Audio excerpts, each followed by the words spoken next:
Fala pra gente um pouquinho, quais assim, no seu consultório, por qual motivo maior as pessoas te procuram? Olha, essa é uma pergunta, inclusive, feita até pelos pacientes, né? Eles têm Por que eu tô te curiosidade procurando? de entender por que as outras pessoas estão ali. Não, e aqui é assim, a gente brincou, né? Falou assim, gente, hoje com o Danilo vai ser assim, psicólogos, onde vivem, o que comem. Nós vamos entrar na mente dele, então responde pra gente aí. Ó, eu vou te dizer que o maior problema, na minha concepção, é o conflito do eu. Eu tenho isso. Sentimento de vazio, sabe? Porque a gente vai conquistando coisas e parece que nada faz sentido. Um relato do relacionamento, outro do trabalho, o outro do corpo, mas na verdade está relacionado ao conflito de quem eu sou. O que as pessoas veem sobre quem eu sou. Então, esse conflito do eu, essa dificuldade da autoaceitação. De se conhecer. De se conhecer. Ô Dani, eu tava falando pra elas ontem, a gente conversando muito pelo WhatsApp, eu falei assim, eu queria me enxergar com os olhos que minha irmã me enxerga. E por que as pessoas têm essa dificuldade? A gente tem muita dificuldade, né? A Tamiris, por exemplo. Tami, desculpa, mas assim, a Tami, por exemplo... Não vou desculpar mais, não. Você joga outra pessoa que te perguntou. Eu não perguntei isso ontem. Ó, uma amiga minha... Não vale pra mim, amiga, que você entrega. Não, ó, uma conhecida Isso. tem essa questão sobre essa dificuldade de se enxergar. A pessoa é tão assim... Ela não tem noção de quanto ela é sensacional, só que ela tem essa dificuldade de ver, de se enxergar dessa forma. Por quê?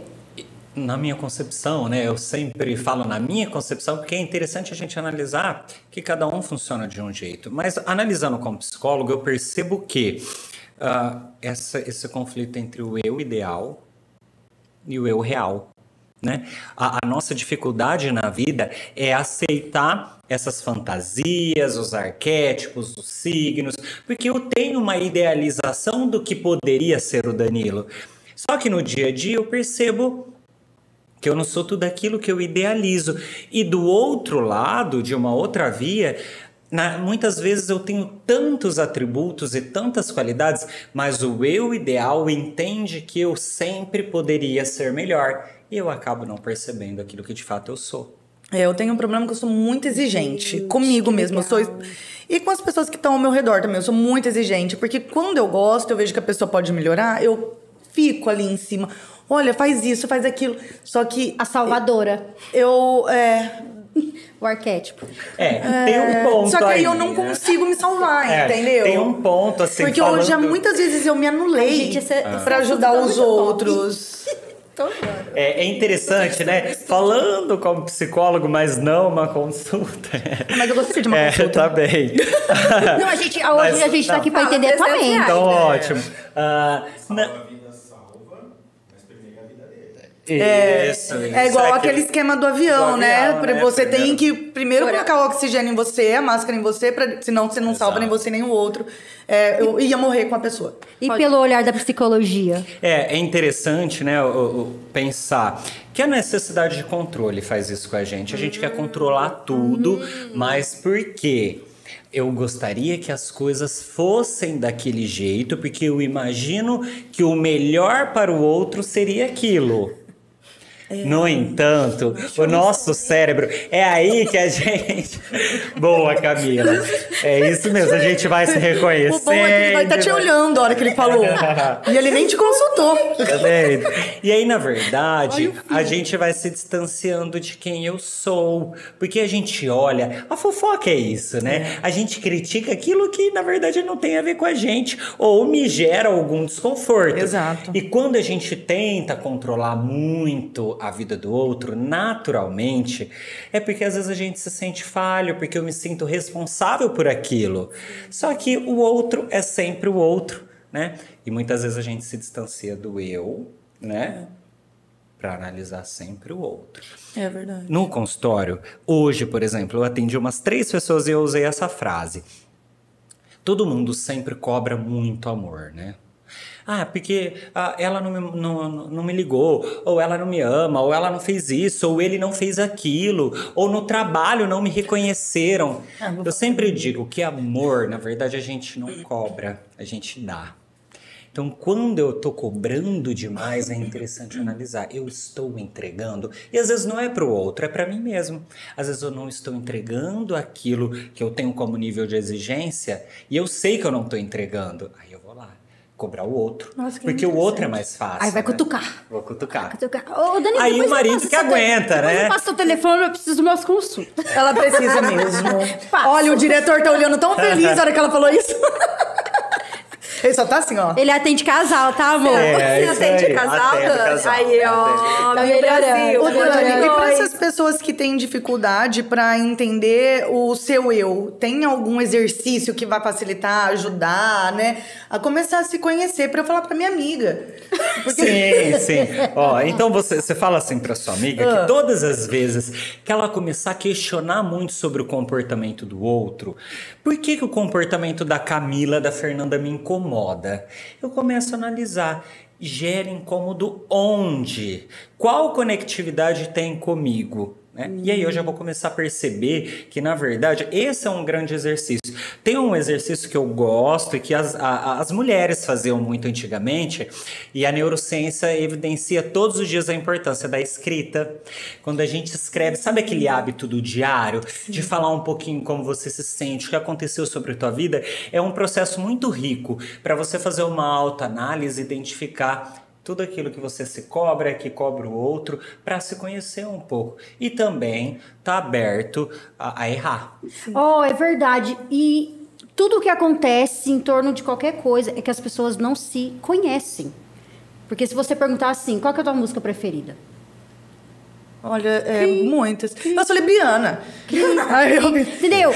Qual hobby? O que te proporciona um prazer, assim, imenso que você esquece do mundo, né? Ai, O que três tambores. O que te faz bem. Então, as pessoas têm essa dificuldade mesmo de se conhecer. Aí, você não se conhecendo, você não consegue fazer uma autocrítica.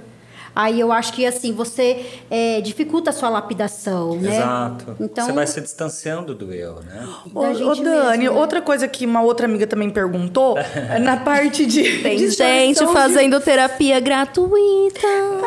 Estamos aqui pra mas é porque... isso. Eu vou até dar um Sou de chocolate. vocês. É porque, assim, são amor, várias esse papo. amigas, sabe?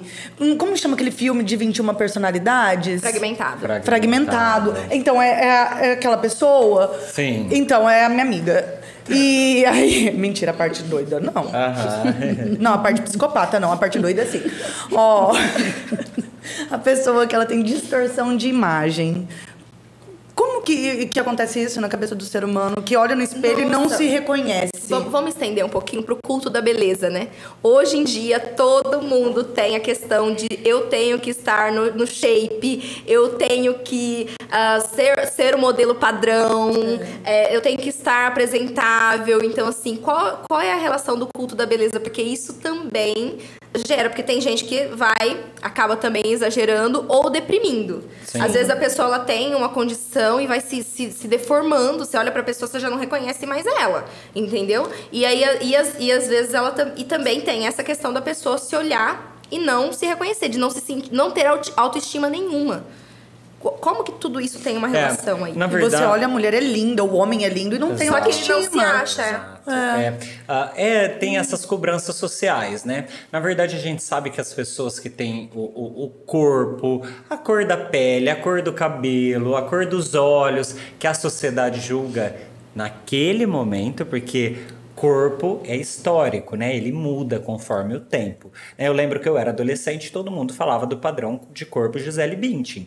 Hoje, né, esse padrão já... Graças a Deus, hoje não pegam muito mais em cima, né? Hoje tá abrindo. Graças a Deus, amiga. Agora as barrigas têm que ser negativas.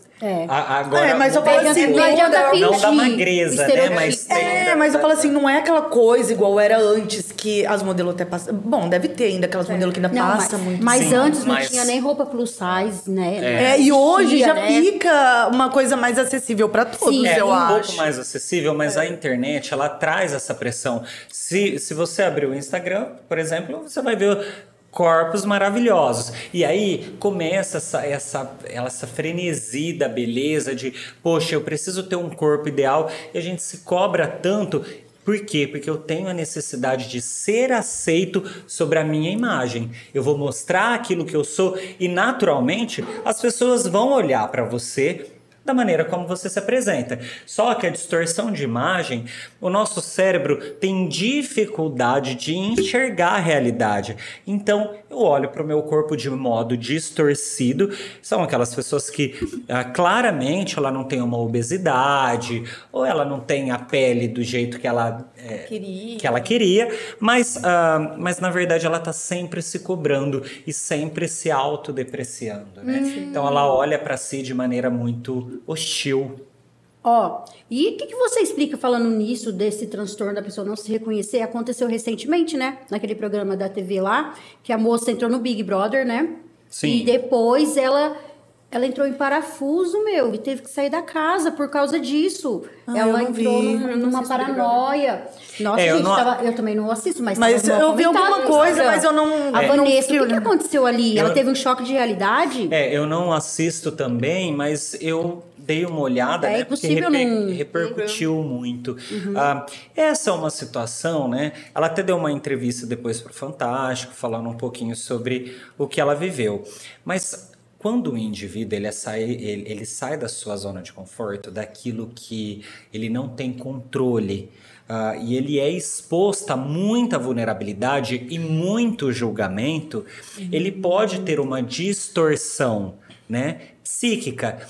Tem um filme que eu acho ele super interessante, ele é muito pesado, inclusive, mas para quem gosta do tema, vale a pena.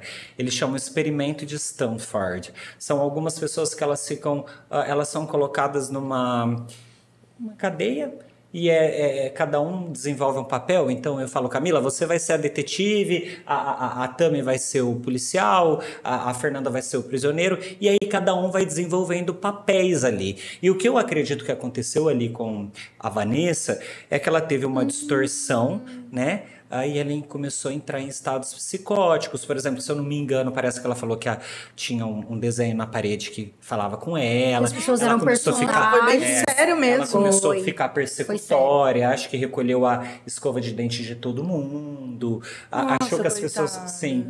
E ela saiu e precisou de acompanhamento psiquiátrico. Mas quando o sujeito ele é colocado em uma situação de pressão, né? Ela sempre trabalhou muito a autoimagem dela, mas era aquilo pré-determinado. Eu escolho qual vídeo eu vou postar, eu escolho qual Reels eu vou fazer. Aí quando eu me deparo com um lugar que é exposto o tempo todo, eu preciso me expor pra mim. Né? E aí tem esse choque de realidade. Ali ela estava vulnerável, vulnerável, exatamente. E você se deparar com aquilo que você não conhece, que é você de verdade. É. E aí, já entrando nesse assunto de que a internet é pra ontem, você acha, Dani, que as redes sociais, elas estão contribuindo para aumento de transtornos? Ansiedade, depressão? Tá, eu não só acho, né, como a literatura diz, consegue comprovar pra gente, que a internet aumentou, por exemplo, pós-pandemia no mundo, 25% do índice de transtorno de ansiedade generalizada na população mundial. Entende-se que não existe nada que gera mais vício e dependência no indivíduo do que as telas, né? Então a gente sabe que a tecnologia ela afetou significativamente as telas, o uso desenfreado. É lógico que a gente pode usar isso a nosso favor, mas trouxe mais transtornos mentais, inclusive, aumentou pelo excesso de comparação, que é o nosso grande problema. E às vezes a pessoa não tá vivendo aquilo, ela só posta, mas na verdade ela tá ali, acabou de chorar, mas fez uma maquiagem, tá colocando um fundo ali, como eu tô saindo, tô me divertindo, mas tá dentro de casa. E aí a outra pessoa que também já não tá bem fala, poxa, olha a vida que maravilhosa. Exato. E acredita naquela coisa que não existe. A gente até comentou isso com a Camila no pod passado, e é real, mas isso é um problema real e eu acho que a gente tem que falar muito disso.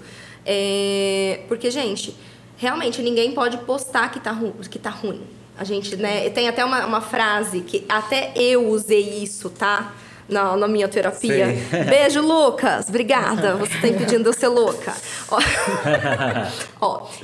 De não poder mostrar fraqueza, de não poder sangrar num tanque de tubarões. Eu usei essa frase. A gente não pode mostrar a fraqueza.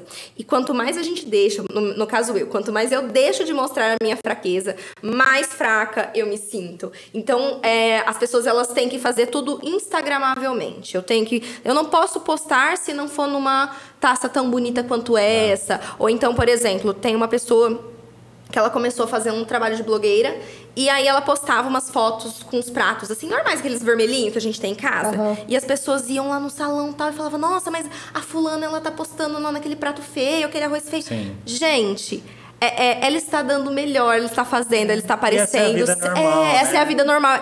Na casa da gente é esse pratinho, entendeu? Então, assim, já ficou muito essa questão eu tenho que mostrar o melhor, eu tenho que ser o melhor.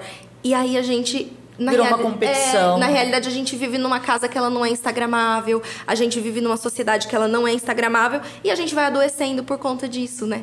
Que aí a gente vai querendo competir. Sobre isso, né, de estar sangrando, né, eu não posso mostrar fraqueza.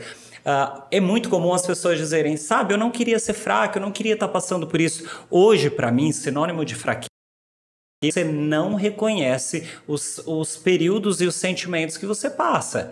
Porque, naturalmente, o indivíduo ele tem que passar pela tristeza, pela alegria. Quando eu começo a atender uma criança, naturalmente eu já falo para ela dos sentimentos básicos, que é tristeza, alegria, felicidade, surpresa, nojo. Porque todas as outras emoções, elas são aprimoradas a partir dessas. E a partir do momento que eu não consigo aceitar que eu estou passando por um problema... Na minha concepção, esse é o sinônimo de fraqueza, né? Porque eu não consigo aceitar aquilo que eu sinto. Agora, ficar triste, ter momentos difíceis, poxa, isso é totalmente natural. Esse excesso de comparação faz com que a gente fica, poxa, você precisa ser esposa, você precisa ser manicure, você precisa ser dona de casa, você precisa ser mãe, você precisa ser blogueira, você precisa se vestir bem, você precisa fazer uma rotina de skincare. E é uma pressão tão grande que, naturalmente, isso acontece com a gente, até psicólogo. Eu entro no Instagram e vejo um psicólogo postando cheio de sucesso, com um corpo maravilhoso, que vai na academia, que se alimenta bem. Você começa a refletir, poxa, como tá a minha vida? Só que quando eu me deparo com pessoas, seja amigos ou colegas que trabalham como influencer ou digital, né, nessa área, eles relatam o vazio que eles sentem por viver uma persona, né? É um personagem que eu crio. Não é uma pessoa real, né, no caso, né?